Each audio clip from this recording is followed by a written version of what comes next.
Hey, how's it going, guys? Sorry for how late this video is coming out. I remember when I was watching hair transplant videos and people wouldn't update on time, it would really bother me because I'm like trying to make a big decision in my life. So I can recognize the hypocrisy in how late this video is coming out. But I will have included a 4-week spin around, a 5-week spin around, and then today, which is like around 6 weeks. So this will kind of be a conglomerate of 4 to 6 weeks post-op. And so I actually did record the video that I was supposed to post for my 5-week update. I just didn't get around to editing it and uploading it to YouTube. So I'm gonna this will be a longer video. This will be video update of 4 to 6 weeks, and then a 5-week commentary, and then I'm gonna do my 6-week commentary today because there are some things I wanna address from the things I said in the last video. But yeah, so check the timestamps, and I'll kind of have diced this up in a palatable form so you can tell at which point were which updates and stuff like that. So this is my 6-week, month and a half. So enjoy.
How's it going, guys?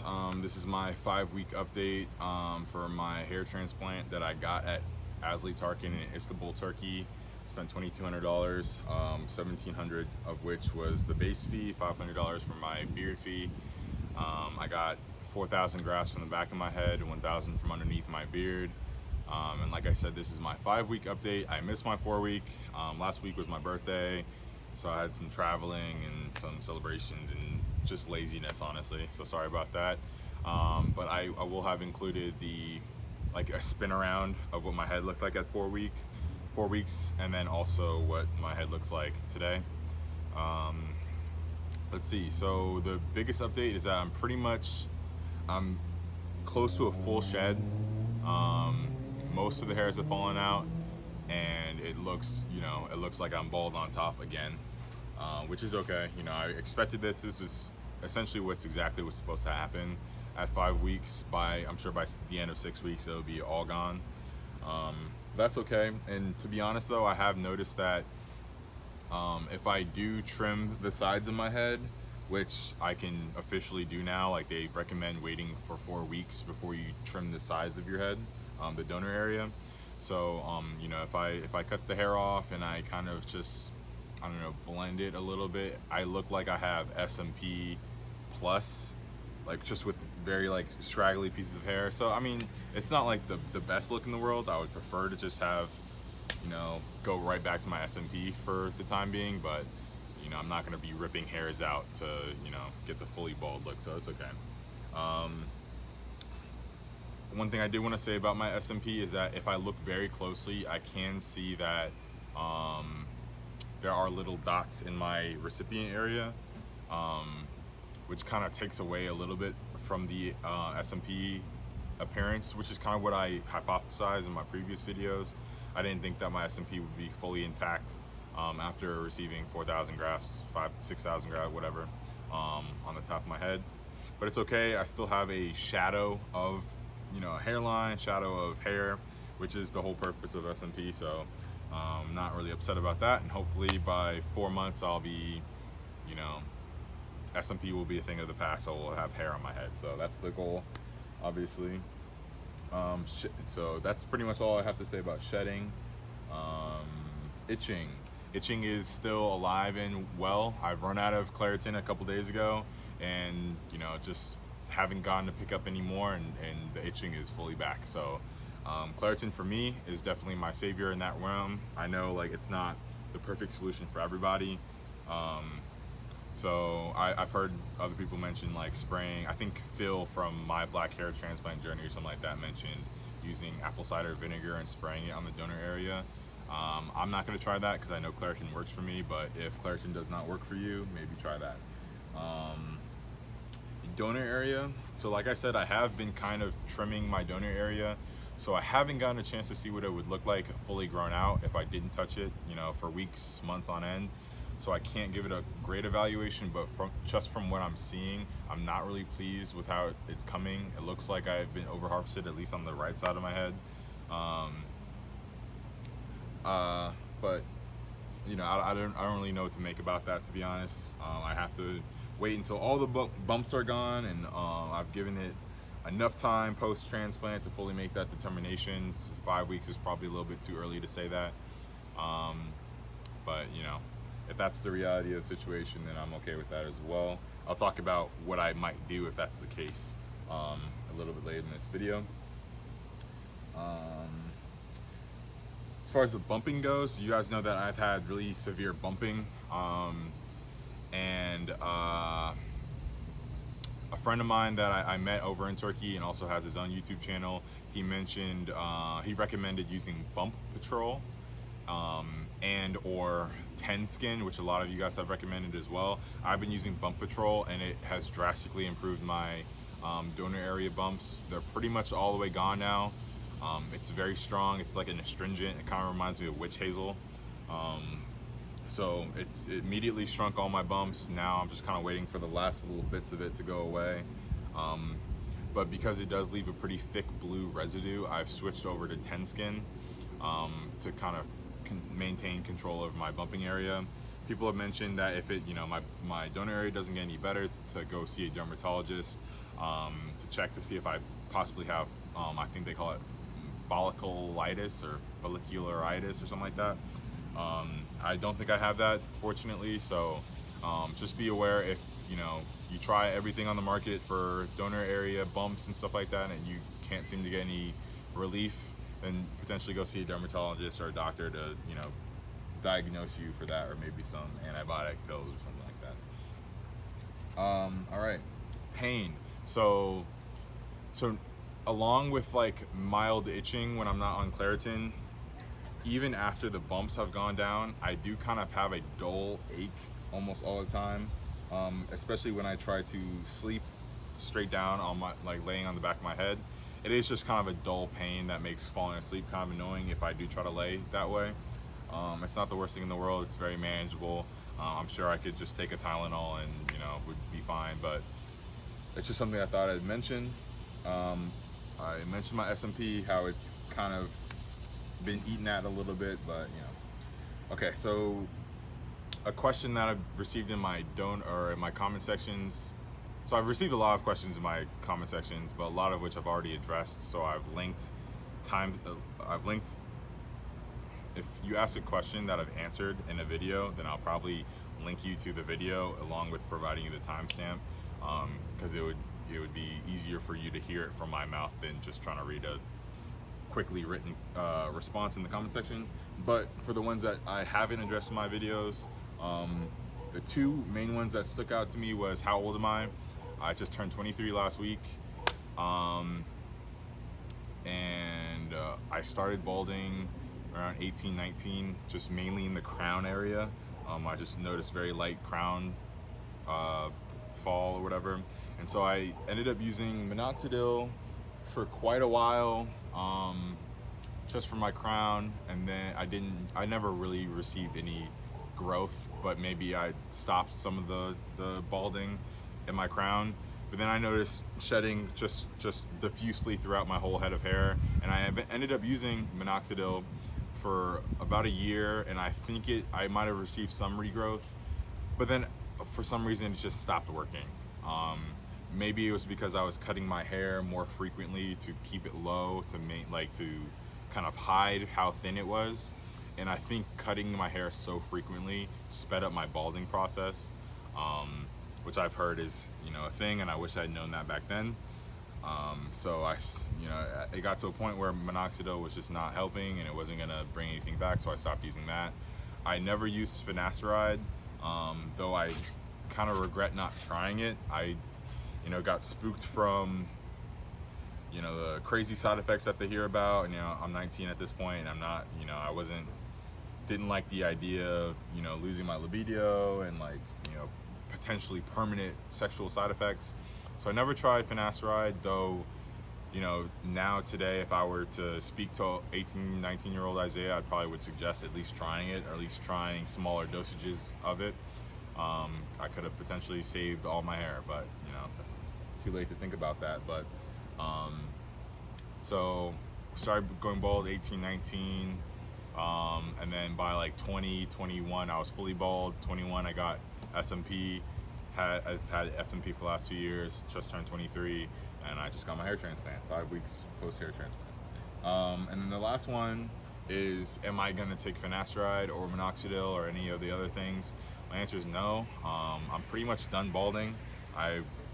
Norwood 5, 6.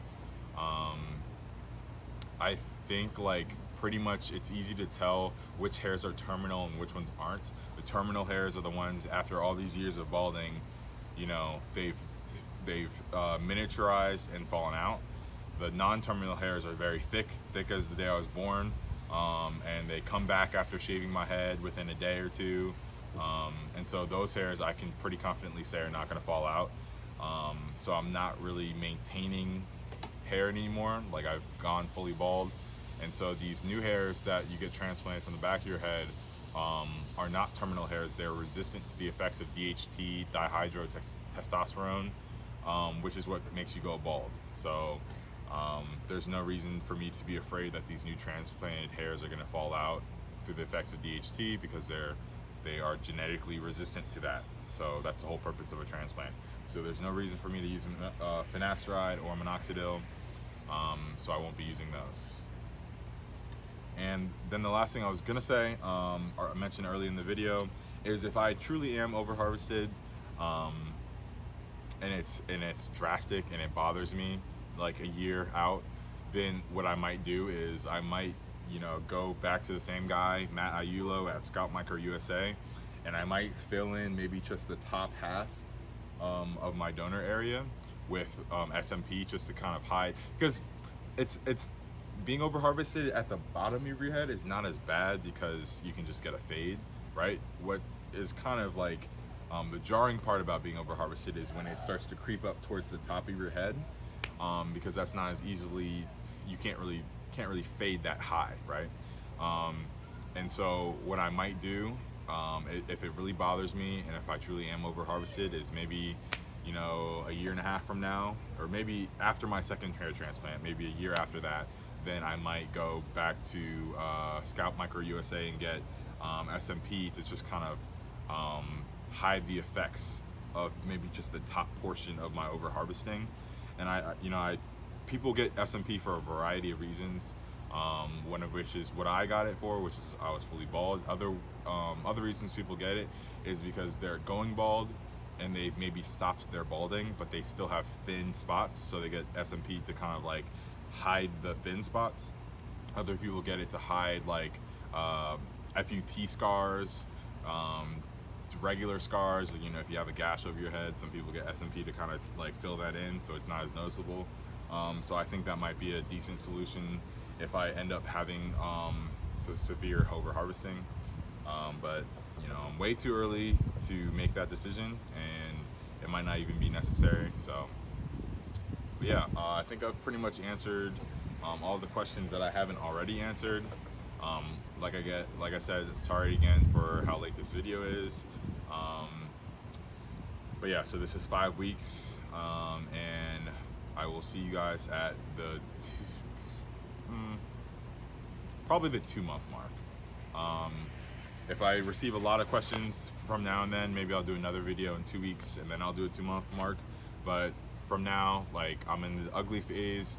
You know, I don't anticipate any like new hair growth soon, and so there's not really too many changes that I'm gonna notice from now to then. So I'll probably just catch you guys then. So check the description for timestamps for the things I've talked about, and see if I've answered your questions. I'll have linked to all the same things. I'll try to include an image or link to what I look like right now, so you can save those pictures or zoom in or do whatever you need to do. So, all right, see you guys later. Bye.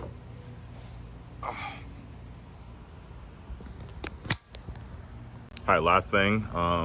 So someone in my last video mentioned that they also received like a crease like this from a transplant that they received, and they said that it went away after a little while. They said that it might just be an accumulation of the damage done to the top of your scalp. So they said it went away. Hopefully mine goes away as well. But obviously you guys will see how that progresses in my videos. But yeah, see you later.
All right, what's up guys? This is my 6-week update, and I just wanted to address a few things. Number one, I mentioned in my 5-week commentary that I used Bump Patrol to kind of like ring in the bumping. And so this is really strong, really powerful, really effective. I recommend this, especially if you have as bad bumping as I did. This took me from a 10 to like a 2, and I switched over to 10 skin like a lot of people know about. This one I don't think is quite as strong as Bump Patrol is, but it's like it doesn't leave as thick of a residue, and Bump Patrol leaves like a blue thick residue. So this is like a good solution for when your bumping is not as bad, and you just kind of want to do a daily control of your donor area. So I recommend these two, or one or the other, doesn't really matter. Another thing I wanted to say is that kind of throughout this whole process, you go through like a really dry, flaky experience all over your head, donor area and the top of your head. And I didn't have a great solution for that until recently. I had been trying to use like kind of thin lotion and some other like scalp moisturizers that I've used in the past to moisturize my head, but I didn't really like how it didn't really provide a lasting effect. Like it didn't heal my skin and make it more moisturized in general. I had bought this Jamaican black castor oil around the time where I got my transplant, but just something about the consistency of it kind of turned me off to it. It was like very thick, and you needed a lot to cover a little bit of an area because of how thick it is. And so I didn't ever end up trying it until like yesterday or like 2 days ago, where I just was like, screw it, and I poured a lot in my hand and I covered my head. And then like an hour later, my skin was like very healthy. I'm not flaky as much anymore. So I think this is the solution, even just to moisturize your head. I was afraid that maybe because it's so thick, it would clog my pores or clog my follicles, and it would like negatively affect my transplanted hairs. But I kind of have changed my opinion on that. I think this is a good solution to moisturize your flaky head. So try that if you're going through a similar experience. Also, I do want to mention that in my 5-week commentary, I've confused the terminology of what the word terminal means. Terminal means that those are the hairs that are good. Like those hairs are gonna resist DHT, whereas the non-terminal hairs will fall out. And so I just kind of flipped those words around, but everything else I said was accurate about what stage of balding I'm in and stuff like that. All right. I do want to say that at around 4 weeks, 5 weeks, because I knew all my hairs were falling out and stuff like that, what I did was I took scissors and I clipped down the transplanted hairs as low as I could possibly get them, so that I would know whenever I do see longer hairs that those are newly growing hairs, instead of just hairs that haven't fallen out yet. And so, like, 6-week update, I have some really long, like kind of wispy hairs, especially in this area, but a little bit along my frontal region. And so those I can pretty confidently say are like newly growing hairs, because they're a lot longer than they were when I clipped them down. So pretty excited about that. Once this kind of experience goes throughout the whole frontal region and then thickens up, then I'll get to say I had a successful hair transplant, right?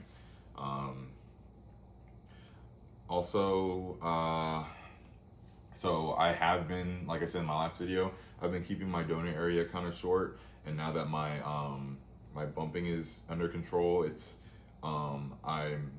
it's easier to control this general look. Like right now, I would go out like this, like it wouldn't bother me.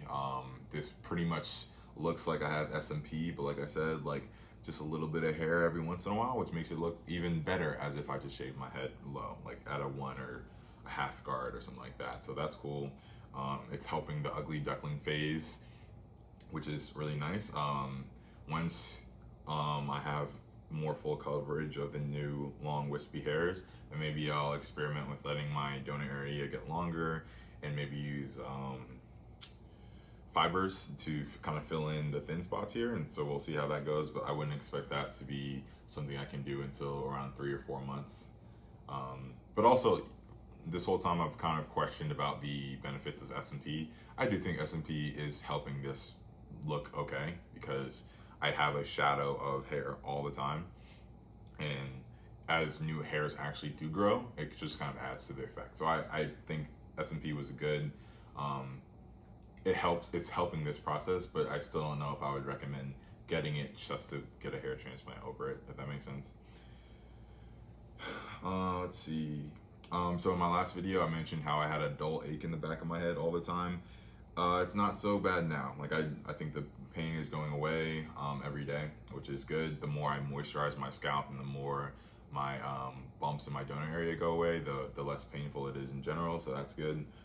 And then also the last thing I'm gonna say, just to kind of keep this video short, is I just recently watched BHassan R's update, I think 10-month update video.